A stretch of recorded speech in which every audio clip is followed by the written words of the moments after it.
Don't you hate it when your guests are more handsome than you? That's what I like it. We get a guy in here, a good-looking guy, super talented. Get him out of here. When the handsome hang out with us, it makes us more handsome. It does? Oh, yeah. Oh, in that case. I'm here every day. I will. And we appreciate it. Edwin McCain is a fine singer and songwriter. He's joining us in the studio. And you could have a great plan B in life. If you weren't a musician traveling the world, you could have been a mechanic or a farmer, because you do both those things at your home, right? I do all of that.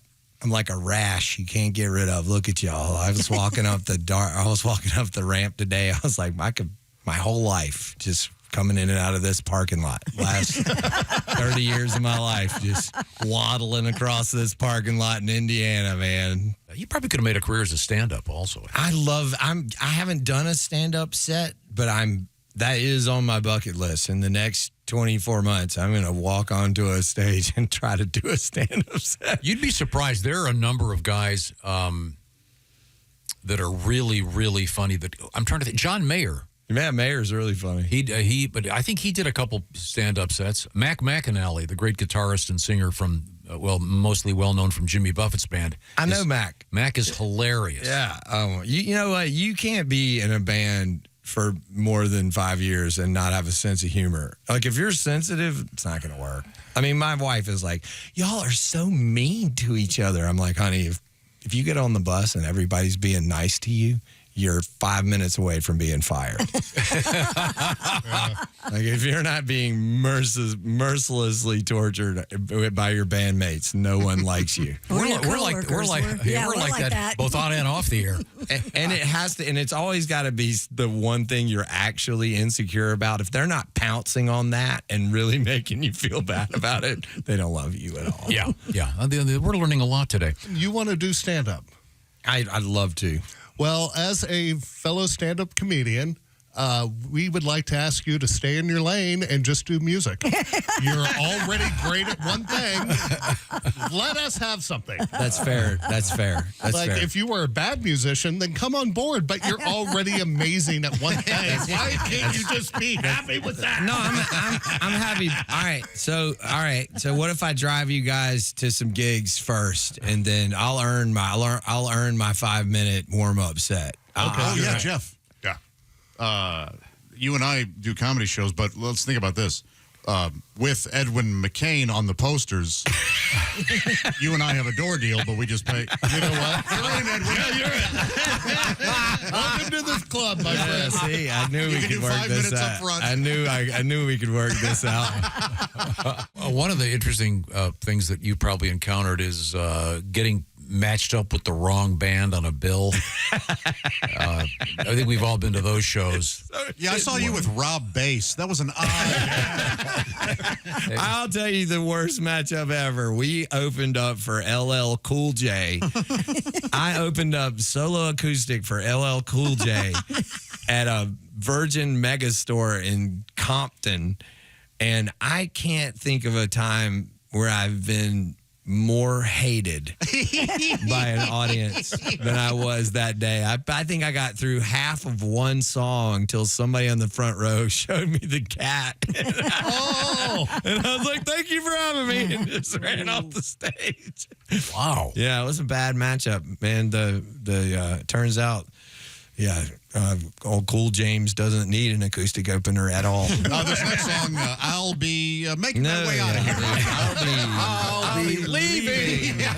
I'll go ahead. Yeah. Ladies love Cool James. Apparently you hate me. Not so much. Now, was that just the record label not getting it? Yeah, and it's funny, too, because I know exactly who did that, and she denies it to this day. She's like, that wasn't me. I was like, you were there. That's so funny that you can call them out. No, and because it's everybody, most everybody I worked with at Atlantic, I'm still friends with, and I had a great experience my time in the major labels. Since not like a lot of people complain about it, but I loved every second of it. I'm still friends with everybody I used to work with. And, it's great. Yeah, it's cool, man. So, but I also get to relive those memories with them, and I see see them. And I'm like, Bobby, that was you. And she's like, it wasn't me. And it was like, it was 100% you that told me to go play in front of LL Cool J. Have you? We were talking about this, and have you ever had to substitute for somebody at the last minute? All the time. So, so because I have my own bus and everything's in the trailer, we're ready to go at a moment's notice. So I got a call. It was like 10 o'clock one morning. Hey, how soon can you make it to Charleston? We need you at the North Charleston County Fair. The Village people got tangled up in some flood somewhere, and they're not going to make it. All right, I got it. Called the band. Everybody gets in the bus. We learned YMCA on the way down. And so you can imagine it's like a fair. It's like an amphitheater. It's a fair. And they haven't had any time to announce that any of this is happening, not right? Be and so I waddle out there on stage, and the crowd's looking at me, and I go, hey, look, I've got some good news and some bad news. The bad news is the Village people were tangled up in a flood, and they're not going to be here. The good news is you're getting this guy right here. And they did not accept that reality. They were not happy in any way. And there was a round, we were roundly booed at the beginning of the show. Boo. But over the course of 75 minutes, I chipped away at them. And then chipped away at him, and at the end of it, I had a bunch of people on stage, and everybody's doing YMCA, and we finished the show, and everybody was just going crazy. And we went into the back room, into the dressing room area, and the old Jewish guy that books all the fairs comes running in, and he goes, "You!" He goes, "You! Look at you!" He goes, "You slayed him! It was amazing! I never seen anybody turn a crowd from there to here. They loved you." My whole life, I never heard of you. Never heard your name. I never heard your name once, and look at you. Look at you, slayed him. The last time I saw you, you were. It was a big outdoor thing, and you said, "Now, for those of you that don't know, after playing a couple tunes, you said something like, okay, for those of you that don't know who I am, I'm going to play this one." And then... Yeah, no, the one, if you've been in a Home Depot for more than 20 minutes recently, I'm sure you've heard it. Home Depot, Publix, Walgreens, it's like, it's everywhere. I just stop whatever I'm doing and just look up at the ceiling and just think to myself, this one's going to pay for one of my kids to go to rehab. Edwin, you want to play a song for us? You got the guitar. Yes. All right. I was thinking about the radio star thing. We're talking about the radio industry. I wrote this one. I don't even remember. This is back at the end of the 90s. This is pre-rehab right here.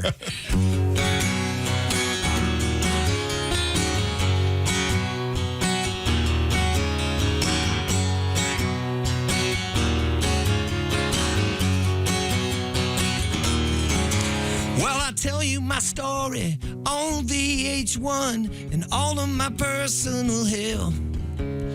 And how my dad beat me, and how much he drank. If you think it'll help my record sell, I'm the radio star with the cars and the clothes, the fancy guitars and the spoon in my nose. You know, in my world now, anything goes. And you all wanna be me, and I'll be gone in a week.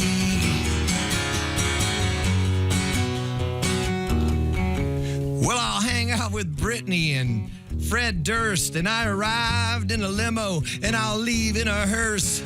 And I can't decide now which part is worse, losing my life to the game or losing the fortune and fame. 'Cause I'm the radio star with the cars and the clothes, the fancy guitars and the spoon in my nose. You know, in my world now, anything goes. You all wanna be me, and I'll be gone in a week.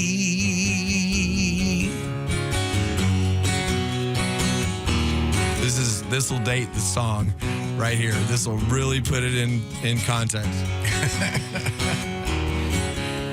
You put me on TV with all the cool stars like Letterman, Conan, and Jay.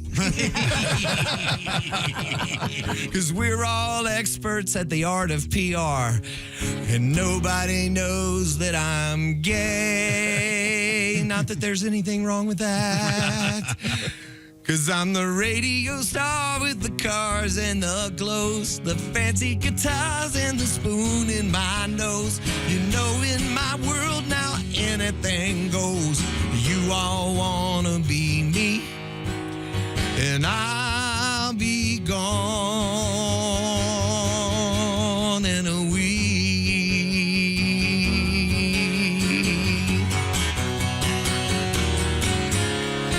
And I want it that way. Edwin McCain. A real mother. Joining us this morning, getting ready for his massive tour. And you'll be driving the bus some of the time? I drove the bus the first week. The management company that we signed with now, the new managers, are very much against me driving the bus all the time. And they tried to guilt me a little bit about it. They were like, you might be sacrificing some of your, on stage performance. And I said, I've been driving the bus to the gig for 18 years. You don't have a control group to measure against. This is all it is. So Yeah. I do have a guy coming out to help us with one of the long drives, said that will be legal, but I like driving the bus. It's fun when people come pulling up next to us and then they realize that I'm actually driving and they get all excited and pull away. And it's fun. I mean, there are a couple musical artists that fly their own jet. Yeah. It was the Dexter, the guy from The Offspring Yeah, guys? the Offspring. Yeah. Yeah, no, he's like isn't he like a rocket scientist too? Yeah. Talk about overachievers. Stay in your lane. No kidding. Yeah, Is it one of the Metallica? No, Or it's Megadeth? Oh no, it's Iron Maiden. Iron Maiden. Maiden. Bruce Dickinson. He flies 747s. Overachiever. so driving the bus is not. Yeah, I mean it's not even that interesting. And the hate that I get from the truckers too. There's a real prejudice that the truckers have against the bus drivers. They won't even give you the man nod. Oh yeah, we just get ignored like the little geeky kid in middle school.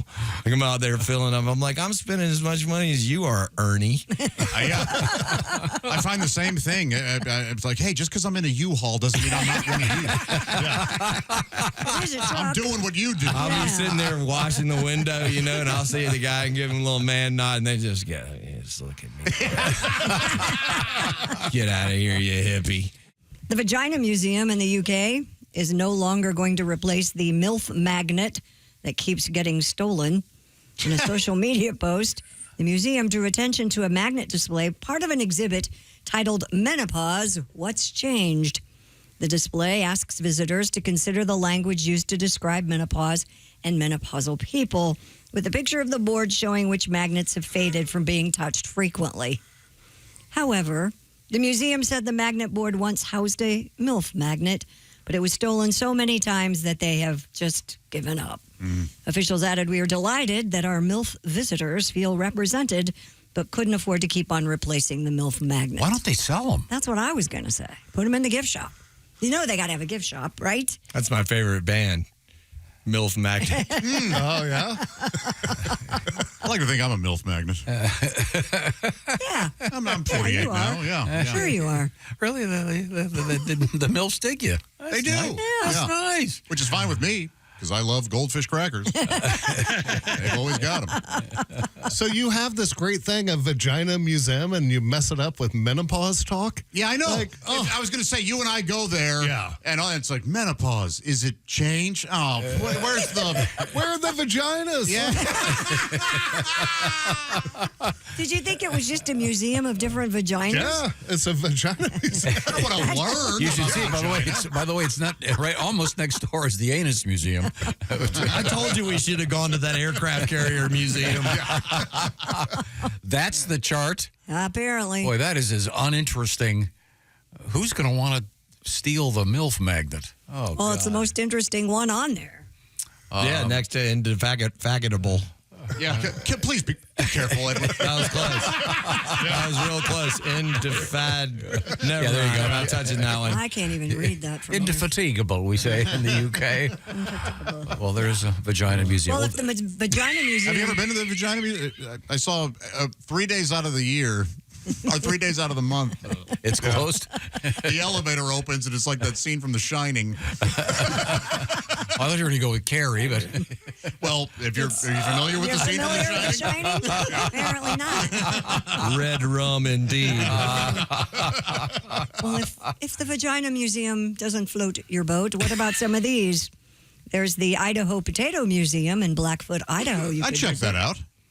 The Museum of Clean.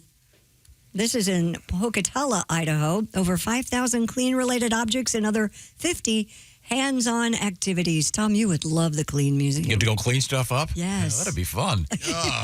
Isn't there like a phallus palooza in Yep. Japan?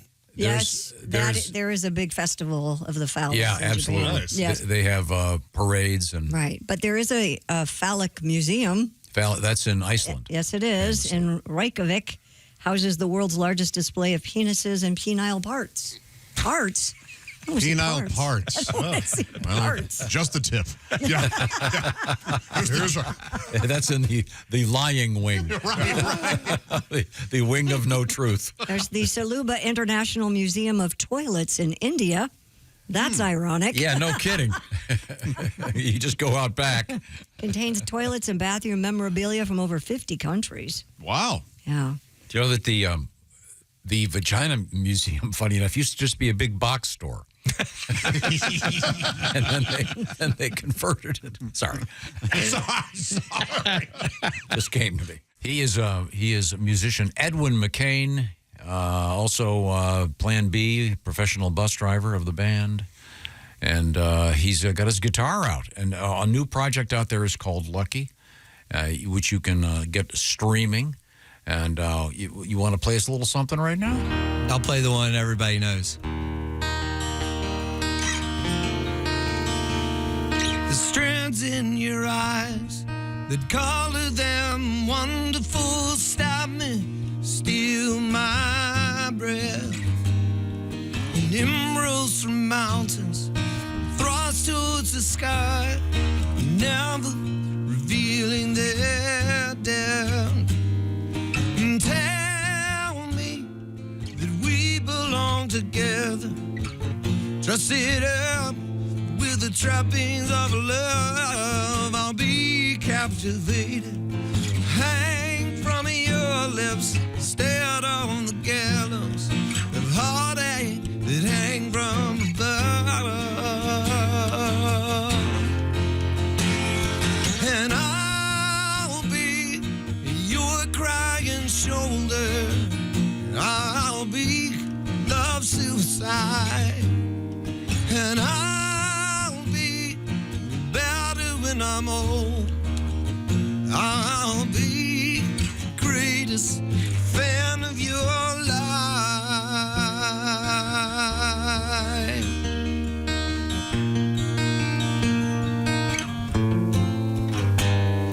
And rain falls angry on the tin roof as we lie awake in my bed.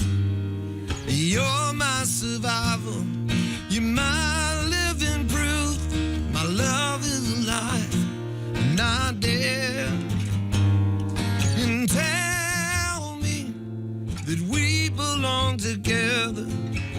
Dress it up with the trappings of love. I'll be captivated.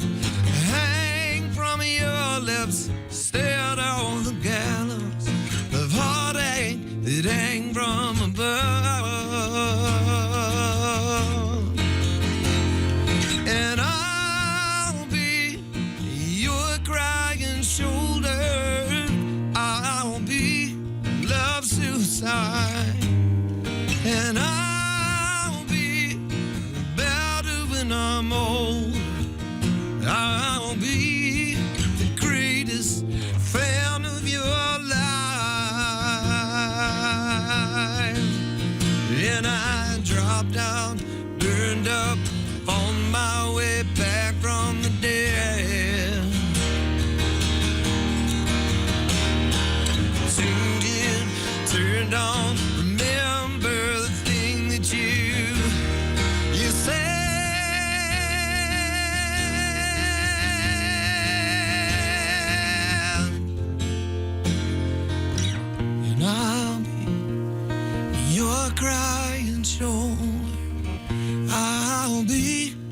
of suicide. And I'll be better when I'm older. I'll be the greatest fan of your life.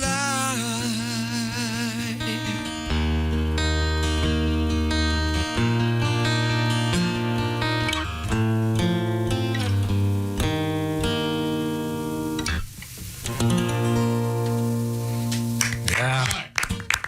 And it's almost impossible not to sing along. I know. And I have a confession. It wasn't until, 10 years ago or so when I actually looked up the lyrics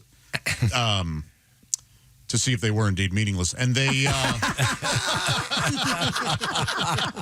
they're not, by the way. But I had been singing I'll Be the Greatest Man of Your Life forever. Yeah. So, Not fan, huh? yeah, yeah. I've been waiting on Ford to call so it can be greatest van of your life. There you go. I wish they would.